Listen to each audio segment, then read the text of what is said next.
I would like to take the time to answer a question I got from my website. And this question came from a mom who was concerned about her 4-year-old son. And here was the question. I have a 4-year-old son. He has been potty trained for about a year now. But for about 6 or 8 months ago, he started having daytime pee accidents. Not every day, not even every week, but frequent enough for us to be concerned. 2 weeks ago, I started keeping a chart and adding stickers each time he used the bathroom. I remind him to go every 2 hours or so, but in the past 2 weeks, he still has had 3 accidents. I wonder if there is an energetic or spiritual reason for this, and if you may be able to help us in the healing process. First of all, I'm just going to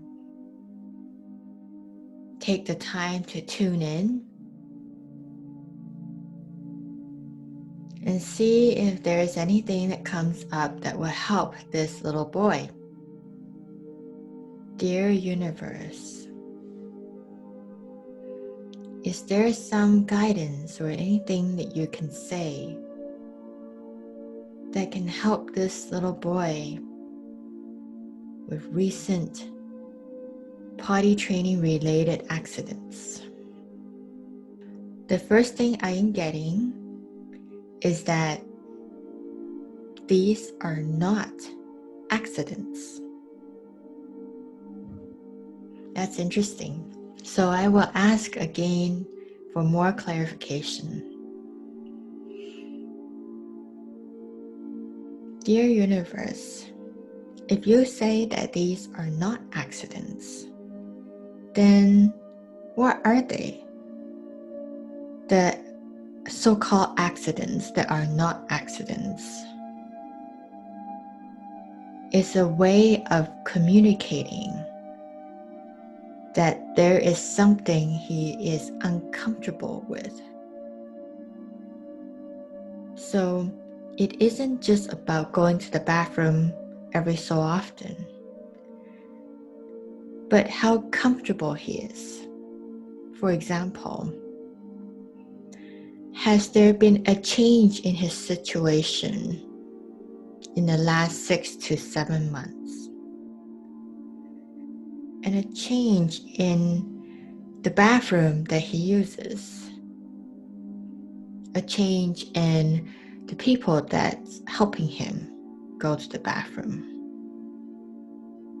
A change in the structure of things and how he uses the bathroom? A change in something that could provoke anxiety of any kind, fear or anxiety of any kind?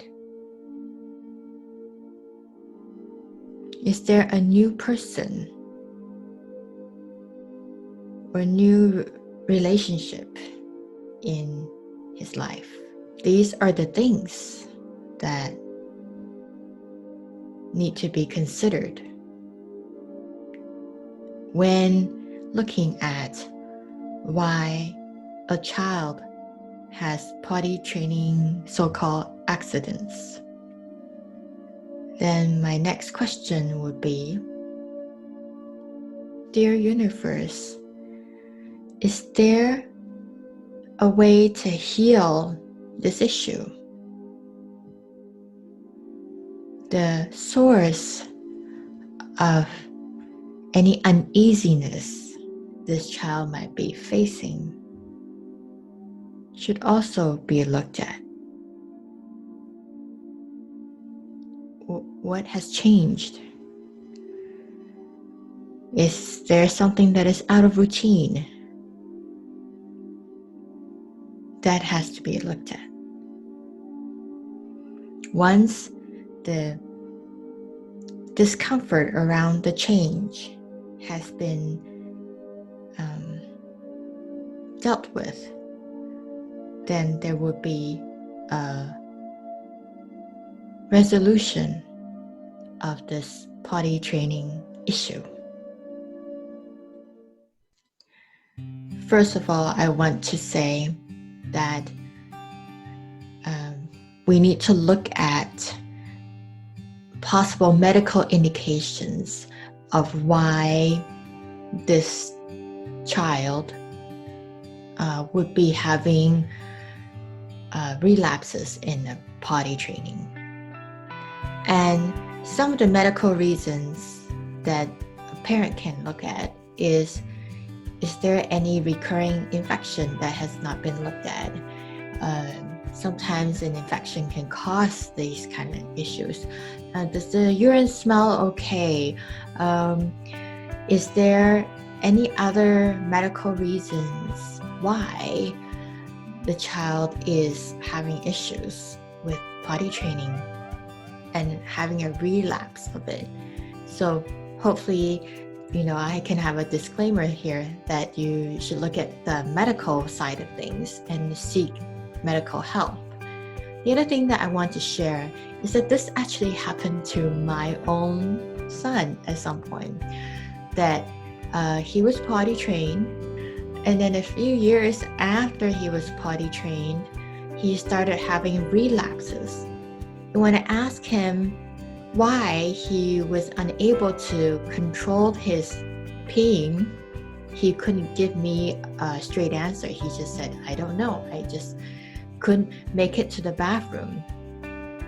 So I did a little bit of a deeper examination. Of course, I took him to the doctor and tried to eliminate any medical reasons. And the doctor said that he might be holding onto his poo, not the pee, but the pooing. And that the prolonged holding onto not pooing, or like trying to prevent himself from needing to go to the bathroom pooing, can cause a fatigue in the muscles in the pelvic floor area, and making it more likely that he would lose control of the bladder.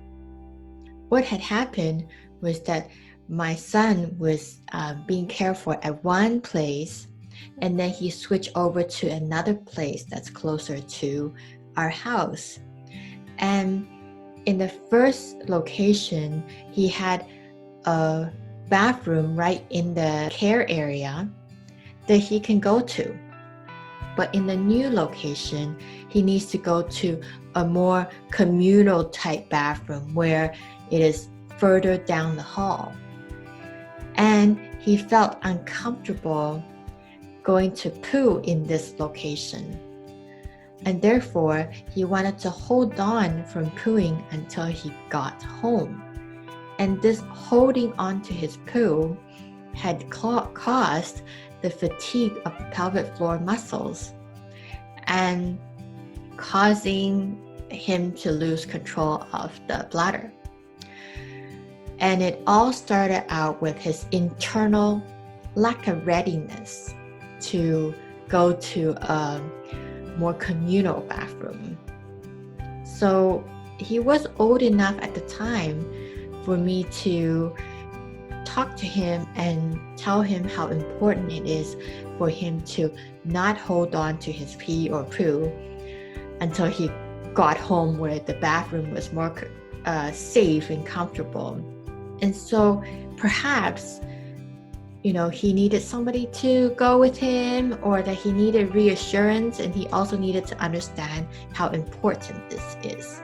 Another thing I want to talk about for children with potty training relapses or accidents when they otherwise have learned to go to the bathroom on their own is the idea of changes in their diet.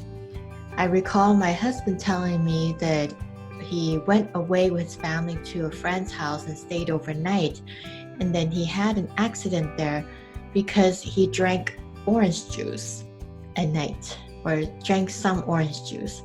It's a pretty common drink to have, but somehow he thought that was associated with the accident he had.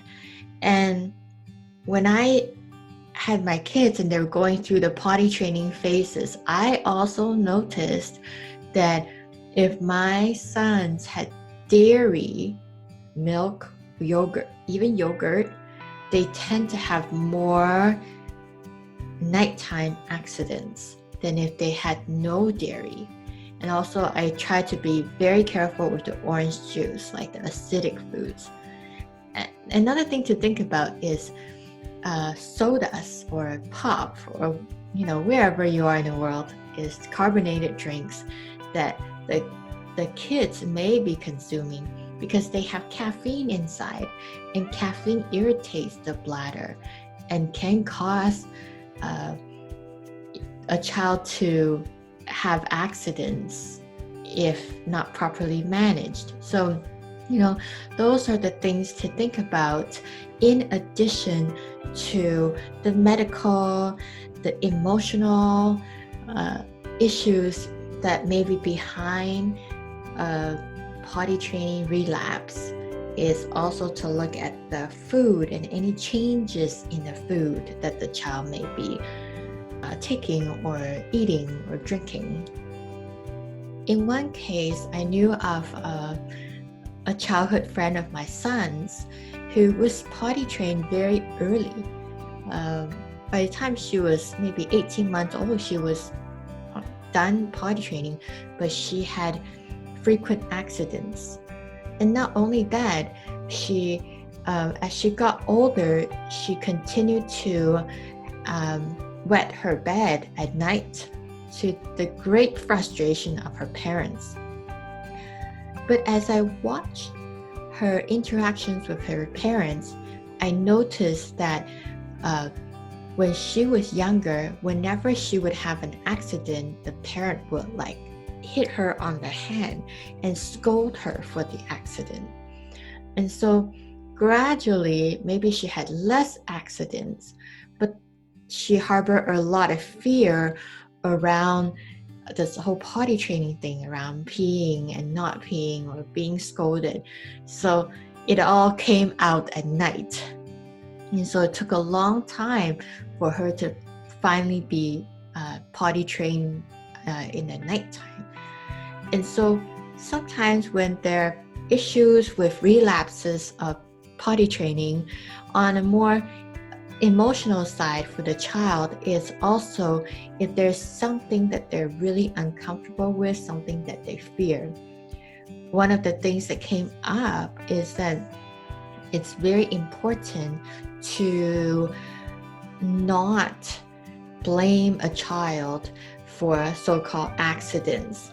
These are opportunities for communications, opportunities for the parent to investigate any changes in the environment, any changes in the structure. It has a toilet seat changed, has a toilet changed, has the location changed, has the people changed in the life.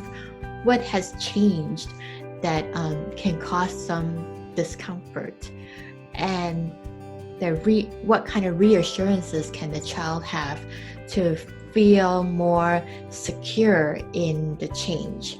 This could also be that from a spiritual perspective, the bladder is in the second chakra area, so it could also be something to look at if there's a change in the parents' behavior towards each other, in the parents' relationship, or the parents' relationship with the child.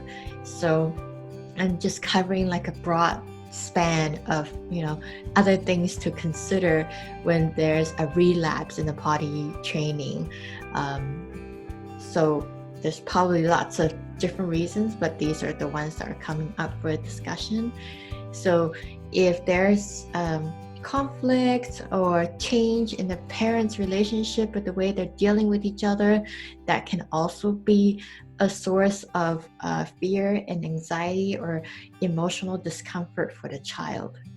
So I hope this is helpful for you, and that you can take the time to do your investigations on the medical side and also on the spiritual and emotional side. if you would like to work with me and do a deeper dive and explore what are some of the deeper emotional undercurrents and spiritual reasons why this may be happening to your child, we can schedule an appointment for that as well. Thank you.